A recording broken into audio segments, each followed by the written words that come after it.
네, 안녕하세요. 무주택자들의 집착남 최중현 기자입니다. 자, 오늘 두 번째 시간이죠.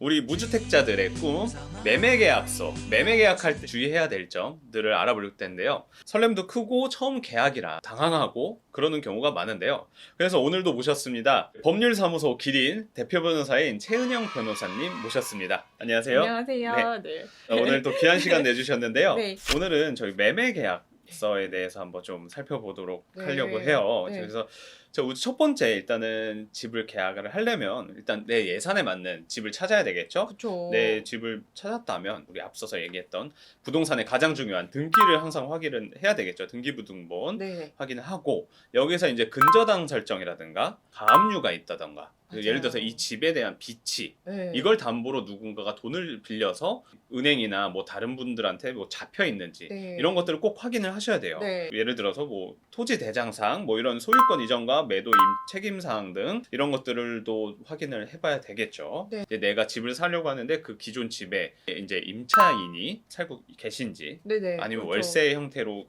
살고 계신지 네. 전세인지 월세인지부터 확인을 하고 이제 계약 기간도 확인해야 될 거고요. 네. 거기서 이제 보증금도 아마 확인을 해야 돼요. 네. 보증금을 왜 확인해야 되냐?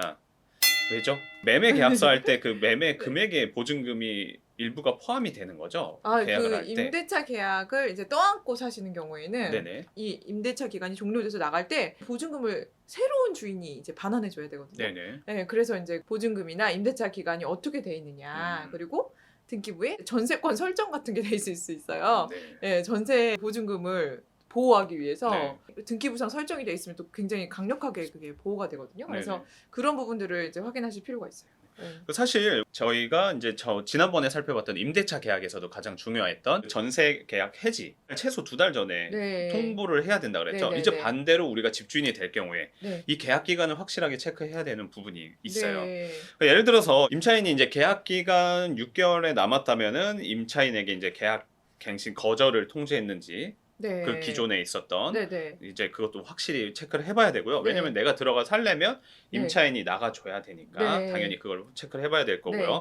그리고 계약 만료 2달 전까지 네. 계약갱신 거절 통지를 하지 않았다면 네. 계셨던 세입자분이 네. 그대로 임차를 이어가기 때문에 네. 항상 이거는 꼭 체크해봐야 될 사항입니다. 네네. 그리고 이제 등기상이나 근저당 이런 것들에 문제가 없다면 이제 계약서를 쓸 건데요.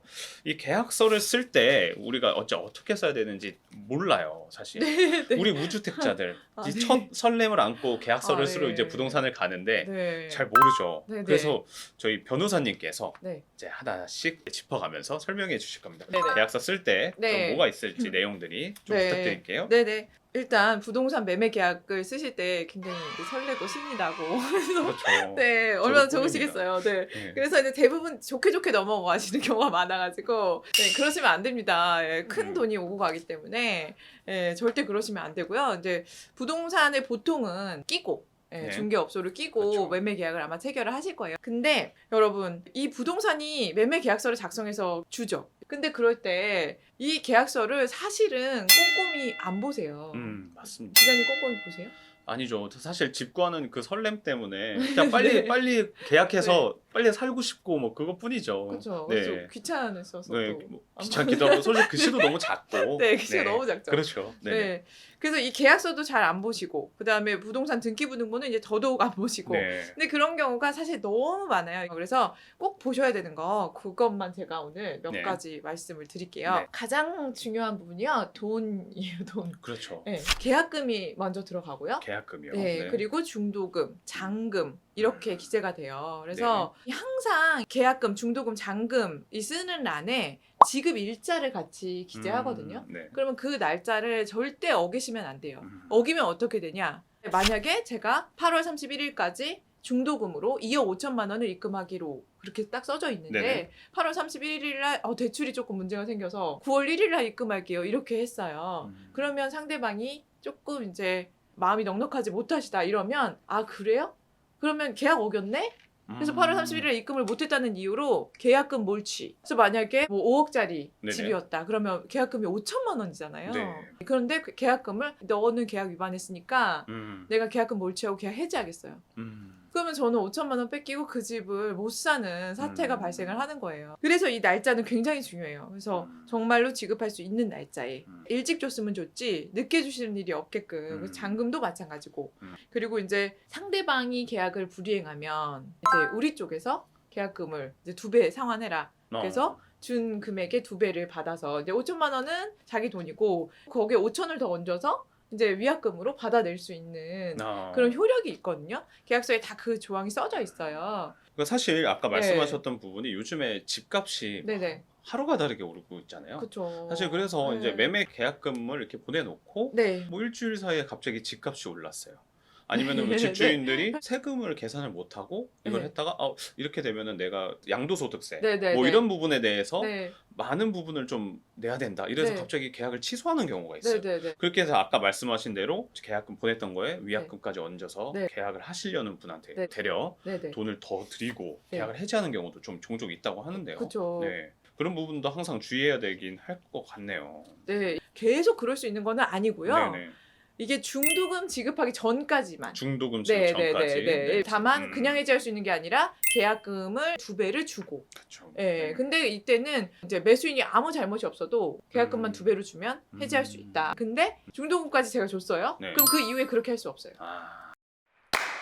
이제 중도금까지 주고 소유권 이전을 제대로 받으셔야 되잖아요. 네네, 그렇죠. 그래서 잔금까지 줬다. 그러면 깨끗한 상태로 이제 소유권 이전이 돼야 돼요. 소유권 이전 등기 하려다 보니까 제가 대출을 껴서 만약에 그렇죠. 등기를 네. 한다면 은행에서 이제 막 법무사를 껴가지고 이제 대출이 나오면서 이제 소유권 이전 등기를 하면서 이렇게 되거든요. 근데 전에 이 설정된 근저당이 말소가 안 돼가지고 소유권 이전이 안 됐다. 내지는 보니까 갑자기 전세권 설정 등기가 돼 있어서 이게 말소가 안 돼가지고 네. 대출 못 나가고요. 소유권 이전 등기 안 됩니다. 이렇게 됐다. 네. 그러면 이제 낭패를 보시는 경우가 있거든요. 그렇죠. 네네. 그러면 이제 정말로 소송하셔야 돼요. 그래서 이 분저당권이나 이제 전세권이 설정되어 있는 부동산이라면 이게 정말 제대로 사시는 분한테 소유권 이전이 될 수 있게 말소가 될 수 있는 상황이냐, 그게 어떻게 이행이 될 거냐, 이거를 부동산에 끼셨으면은 그 설명을 좀 들으셔야 돼요. 만약에 예를 들어서 중도금 잔까지 포함해서 네네. 제가 치르는 대금이 5억인데 네. 예를 들어서 근저당권이 막 10억 설정돼 있다. 어. 네, 그런데 이제 근저당권은 이제 실질 채무액이 그거보다는 낮을 거예요. 아마. 네, 근데 네, 만약에 그렇죠. 실질 채무액이 뭐 7억이다. 네. 내지는 근저당권도 설정돼 있는데 이게 압류도 들어와 있네. 막 이러면 이게 이제 해결이 안 될 가능성이 높은 거죠. 제가 준 5억 갖고 해결이 안 되잖아요. 그러니까 이제 그런 경우에는 위험한 물건인 거예요. 그래서 이게 계약 이행이 어떻게 될 건지 잘 확인을 하시고 계약을 체결하실 필요가 있어요. 그리고 이제 근저당권 설정 같은 거는 이제 보통은 네네. 은행들끼리 막 이렇게 주고받고 하면서 이제 네네네. 말소가 되는데요. 네네. 이 가압류, 압류는 지금 집을 파는 매도인이 알아서 해결해주지 않으면 해결이 안 되는 부분이거든요. 가압류는. 네. 그래서 부동산 등기부에 다 나와요. 예, 가압류, 압류, 그다음에 처분금지, 가처분 이런 게 딱 명시가 돼 있어요. 그래서 그런 문구가 써져 있는 부동산이다. 그럼 웬만하면 절대로 매매하지 마세요. 네. 조심해야 될 부분이 있네요. 네. 일단은 자, 매매 계약을 체결을 했어요. 그래서 네, 지불을 했는데 집주인이 처음에 이제 근저당 해결하기로 약속을 했는데 네. 나중에 보니까 그때도 해결이 안 됐어. 네. 그러면은 또 어떻게 되는 네. 거죠, 상황이? 은행 근저당이 해결이 안 되면요. 네. 그 집은 명의 이전이 죽어도 안 돼요. 예. 명의 이전이 안 되는 부분. 네네네. 그래서 이전 등기 자체가 안 돼요. 그게 말소가 돼야 이전 네네. 등기가 되는 것이기 때문에. 네. 그래서 저는 집 소유권을 넘겨받지 못하고 네. 그러면 나 그러면 이제 계약 해지하겠다. 네네. 그럼 내 돈 돌려달라. 네. 막 이러면 또 이제 배째라 그러고 이제 막 도망가 네. 다니고 이러면요. 네. 그러면은 이제 그 근저당 설정돼 있는 그 집에 또 가압류를 치고 그리고 또 소송을 가서 반환 청구 소송을 해가지고 뭐 승소까지 가는데 또 그렇죠. 6개월 1년씩 걸리고 이렇게 되는 거거든요. 사실 그러니까 근저당 설정인데 대부분 이제 집들이 다 돼 있는데 그렇죠. 근데 뭐 대부분 근저당 그렇죠. 설정에서 네. 뭐 여러 은행이 돼 있다던가 네네네, 뭐 이런 맞아요. 부분들을 조금 조심해서 해야 된다는 말씀이시죠? 맞아요.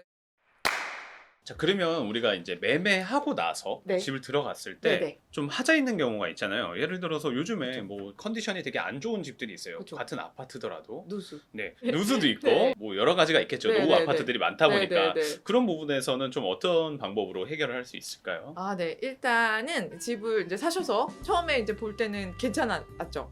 그래서 뭐 집 현상을 보고 이 현상을 또 확인했다. 그래서 네. 뭐 이의가 없다. 이런 또 그런 문서를 또 하나 받아요 부동산에서. 그래서 웬만한 거는 이제 확인한 걸로 간주가 되는데, 네. 근데 만약에 들어갔는데 갑자기 아랫집에서 누수 있어요. 지금 위층 배관이 잘못돼가지고 우리 네. 집 안방에 물 떨어져요. 고쳐주세요. 위층에서 고쳐줘야 되거든요. 아, 위층에서 그러면- 네. 네, 그럼 갑자기 들어온 지 얼마 되지도 않았는데 이거를 내가 네. 감당을 해야 되냐, 네네. 이런 부분들이 생기거든요. 음. 근데 이거는 이제 하자라고 해가지고 네네.